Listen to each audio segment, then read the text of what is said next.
How to create your Bitmoji character using your Android phone. In your smartphone, go to Play Store. Search for Bitmoji App. Download the app. Wait and wait and wait. Once downloaded, open the app. You may use your Snapshot account if you have, or an email account, which should be a Gmail. I am using Gmail account. Fill up the form, your birthday. Fill up the form, your email, and a strong password. Make sure your password is more than 5 characters. Kaboom! You got an account. Now, you can start creating your Bitmoji. You have choices of taking a selfie, and automatically Bitmoji app will make for you, or you can manually do it for yourself. From this window, press your preferred gender. Since I am female, I will choose the first one. You will be given a choice to do a selfie or design your own Bitmoji.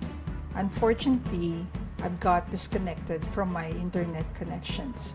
So just make sure you are connected to your internet if you're using your Bitmoji application.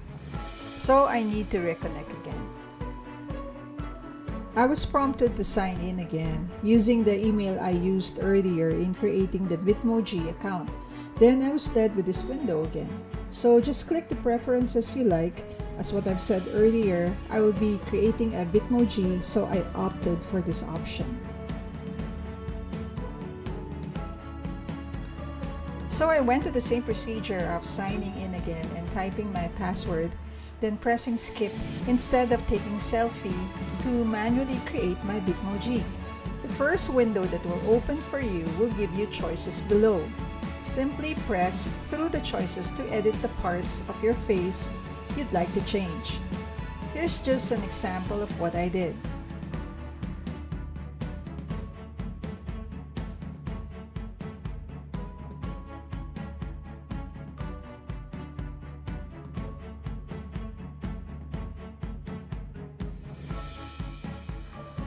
Once you are satisfied, you can press save, and that's about it. You are also given the choice to use Bitmoji in your keyboard, so the Bitmoji would be easily inserted or integrated in your mobile keyboard. I hope my tutorial came handy with you. Thank you for watching, and I hope you start creating your Bitmoji.